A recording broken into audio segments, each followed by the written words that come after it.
Buenas tardes, continuando con el ciclo de actividades de la consulta de alto riesgo obstétrico, hoy les traigo un artículo, anticuerpos anti-SARS-CoV-2 en gestantes en un hospital nivel 3 de Perú.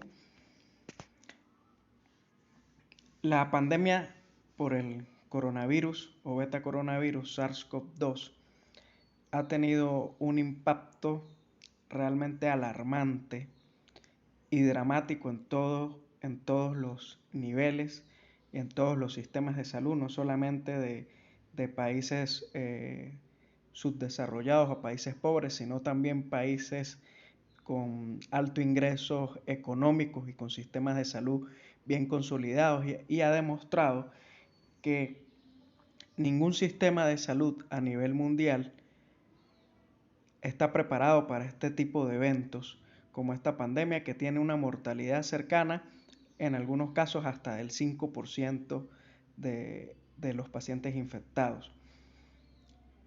Debido a esto, la población gestante es considerada una población vulnerable, de alto riesgo de complicarse por esta enfermedad que es el COVID-19.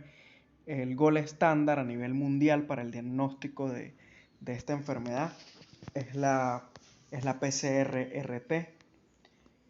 En contexto de curvas de contagios elevadas como la que estamos viviendo y de países con recursos limitados como el nuestro, las pruebas rápidas cobran realmente importancia para el diagnóstico y para el cribaje de este tipo de pacientes.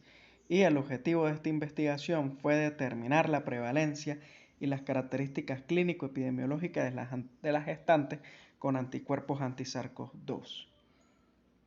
Es un estudio que se realizó en Lima, en Perú, en el Instituto Nacional Materno Perinatal. Es un estudio observacional, transversal y descriptivo. Se realizó en el periodo de tiempo del 15 de abril y 15 de mayo del 2020. Se utilizó la prueba rápida, una prueba serológica, el One Step Test Kit COVID-19.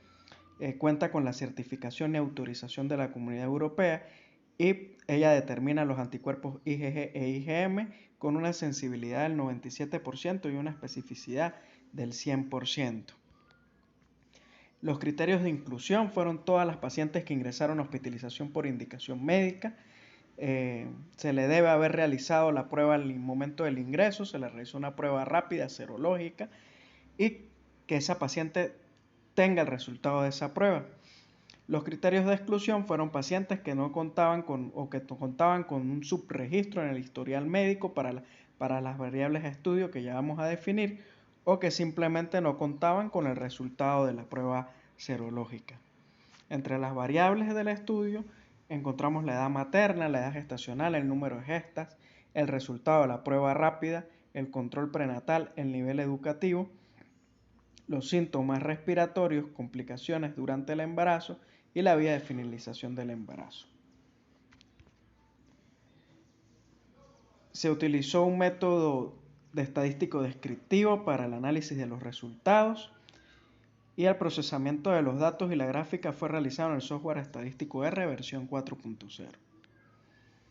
Entonces, en los resultados encontramos que se le hizo un tamizaje entre el periodo de tiempo de 15 de abril y 15 de mayo a 2.419 pacientes, dando negativo 2.249 pacientes, y positivo 170, que corresponden al 7%.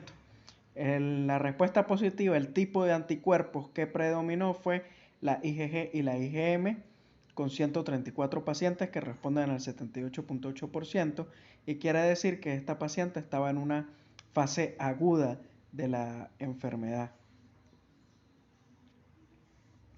Entre las características epidemiológicas encontramos que la edad adulta fue la que predominó con 70% de la población, que corresponden a 119 pacientes, y tomando en cuenta la edad adulta son las pacientes que estaban en el grupo de edad de 19 a 34 años de edad.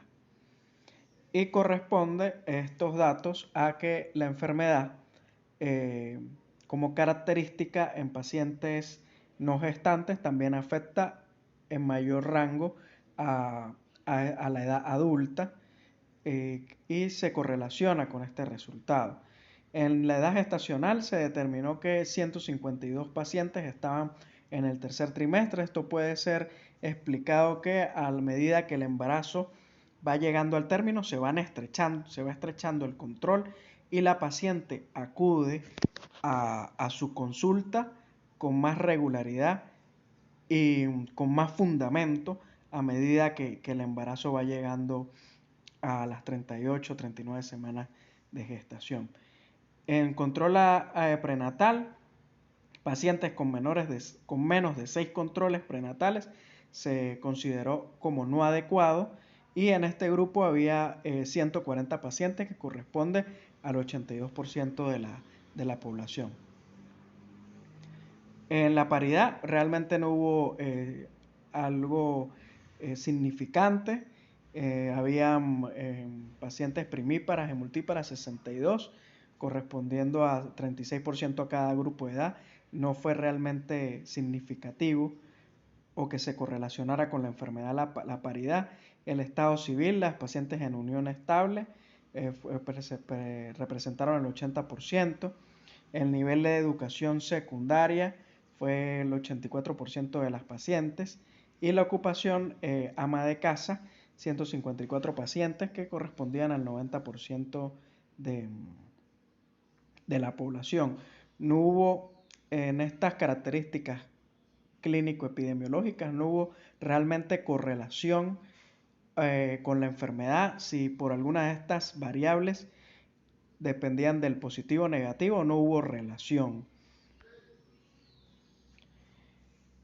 Es importante que en las características clínicas, en las complicaciones obstétricas, el 60% de las pacientes no presentaron ningún tipo de complicación, y el 35%, que corresponden a 61 pacientes de la muestra, presentaron una complicación relacionada con complicaciones obstétricas, que ya vamos a ver cuáles son.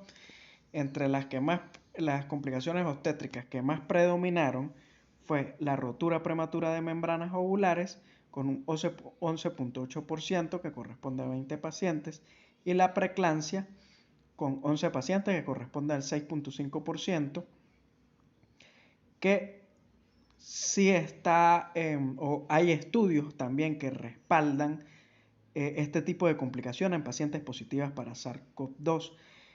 También podemos encontrar el aborto, amenazas de parto pretérmino y retardo del crecimiento fetal, que aquí solamente hubo una sola paciente, pero hay estudios que hablan de un porcentaje un poco más alto. Sin embargo, todavía no se ha podido asociar o no se ha podido determinar si el COVID-19 tiene alguna complicación directa, obstétrica directa, o que se relacionen entre sí.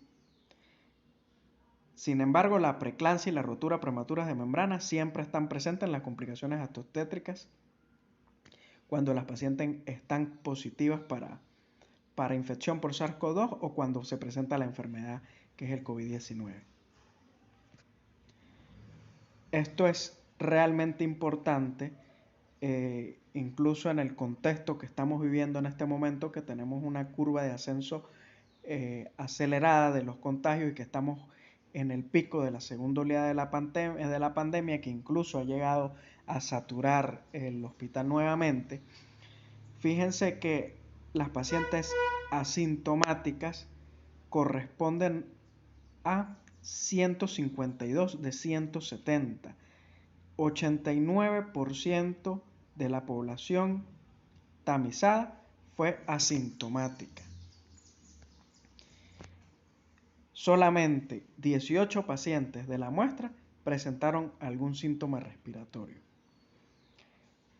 Ya lo dijimos, las complicaciones en el embarazo, la mayoría no presenta complicación, y el parto vaginal, la vía de finalización del parto o del embarazo, perdón, fue el parto vaginal, representado en un 98 pacientes, el 57.6%. No está indicado la cesárea por COVID-19.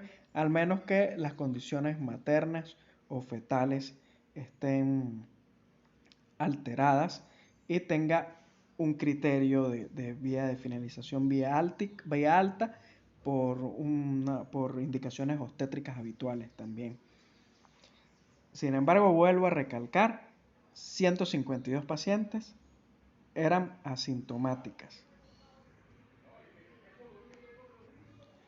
Entonces, para repasar los resultados, se le hizo el tamizaje a 2.427 pacientes, 7% resultó positiva. La seroprevalencia o la respuesta de anticuerpos mayor fue la de tipo IgG-IgM, las dos positivas. El 89% de las pacientes asintomáticas y la complicación más frecuente fue RPM y preeclampsia. La vía de finalización más frecuente fue el parto vaginal. Es importante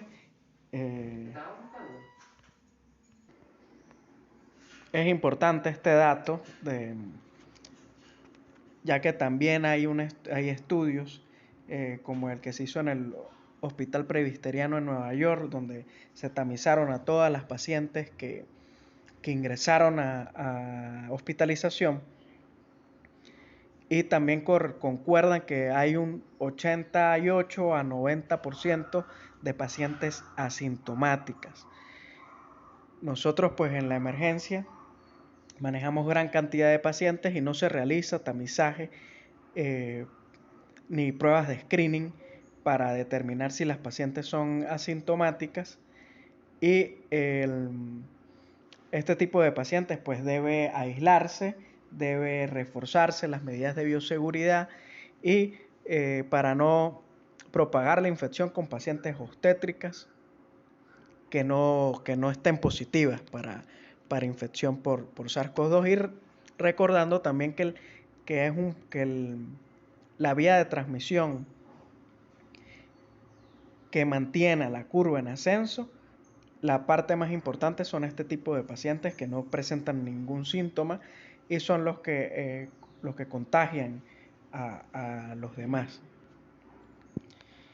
Entonces, los estudios sugieren que la mayoría de las pacientes se seroconvierten entre 7 a 11 días después de la exposición al virus. Esto también es una limitante para este estudio que se realizó, ya que ellos solamente hicieron la prueba rápida al momento del ingreso. Pudo haber un gran número o un grupo importante de pacientes en que todavía no habían hecho la seroconversión, o que la hicieron después de haber dado el alta o estando hospitalizadas. En la experiencia clínica que nosotros hemos tenido en la emergencia,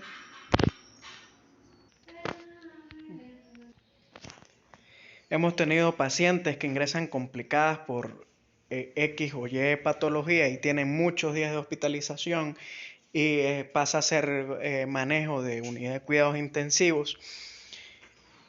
Y cuando se les hace las pruebas rápidas, ya sea por control o porque desarrollan algún tipo de sintomatología, salen las pruebas rápidas positivas, o a veces sale la prueba rápida negativa y si sigue la paciente presentando algún tipo de complicación, le vuelven a repetir la prueba rápida y vuelve a salir positiva. Esto tiene que ver mucho con la seroconversión y por los días, ya que estas pruebas o estos anticuerpos necesitan producirse para que la prueba lo puedan detectar. Como lo había comentado, pues estos hallazgos fueron parecidos a los encontrados por Sutton en el Hospital Presbiteriano de Nueva York. Sin embargo, allá hicieron el tamizaje con PCR, fue más específico.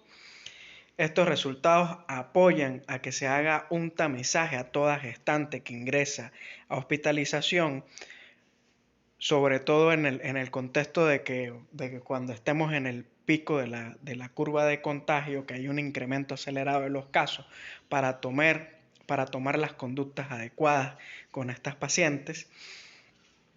Y las limitaciones del estudio fue que fue una recolección retrospectiva de los datos, que no se siguió las pruebas rápidas, no se siguió la paciente con una prueba rápida posterior a estar hospitalizado, posterior a la salida de alta, para ver si hubo cero conversión, y que no se le hizo seguimiento a la paciente posterior a la hospitalización por si llegaron a presentar algún tipo de síntomas, las asintomáticas, o si reportaron alguna complicación asociada al COVID-19. En este estudio no reportan ninguna paciente que se haya complicado de forma grave ni mortalidad materna.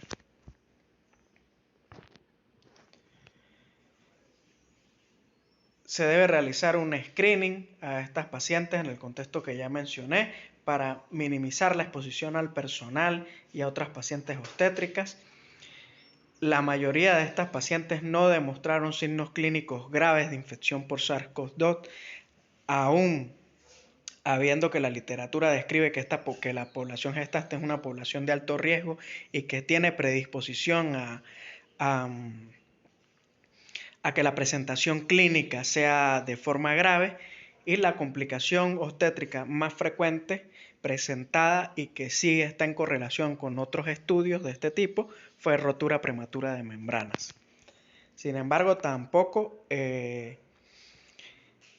hicieron énfasis en que si estas pacientes hubo algún tipo de complicación del recién nacido. Muchas gracias.